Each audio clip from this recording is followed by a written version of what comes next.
Ambassador, I will say frankly, I'm one of the people who thinks you should be expelled from this country, and I believe that it's to do with the policies of your state. If I was Jewish and had never stepped foot in Israel, I could claim citizenship there tomorrow, but 6 million people whose origins are in what you now call Israel, who were forced out in 1947 or 48, do not have that right. Isn't that part of the reason why the Palestinians are in dispute with Israelis? Because you deny them the right to return to their homes and to their land and to their villages, and that they have a legitimate claim, even under international law, to return, but you deny them that right.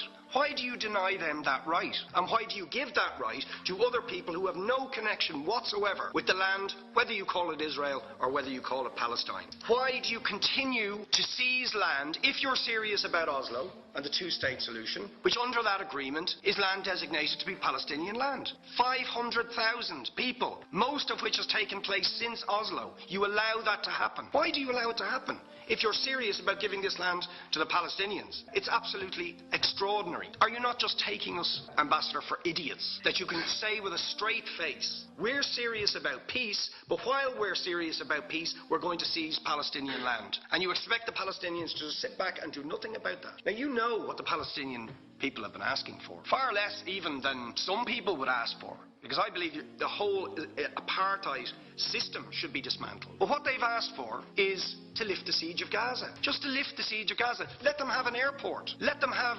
ports. Let them not be dictated to by a government for whom they do not vote as to what can go in and out of their territories, whether they will have power, whether they will have clean water, whether they will have medicine. What makes you think you're allowed to have nuclear weapons and the fourth biggest army in the world and visit destruction on the people of Gaza, but they have no right to defend themselves? They have no territorial sovereignty over that land. Could you ask questions, please? How do you justify that? Yeah. All right. How do you justify those double standards? Very lastly, Ambassador, people like Bishop Tutu, Nelson Mandela, and I would certainly describe your state as a apartheid state, with different laws for people depending on their race or religion. For example, at checkpoints going into the West Bank, there's a channel if you're Israeli or European, and there's a channel if you're Arab. Just because you're Arab. If you came into Dáil Éireann and they stopped you and said, "Are you Jewish?" "Oh no, sir, you can't come in through the same entrance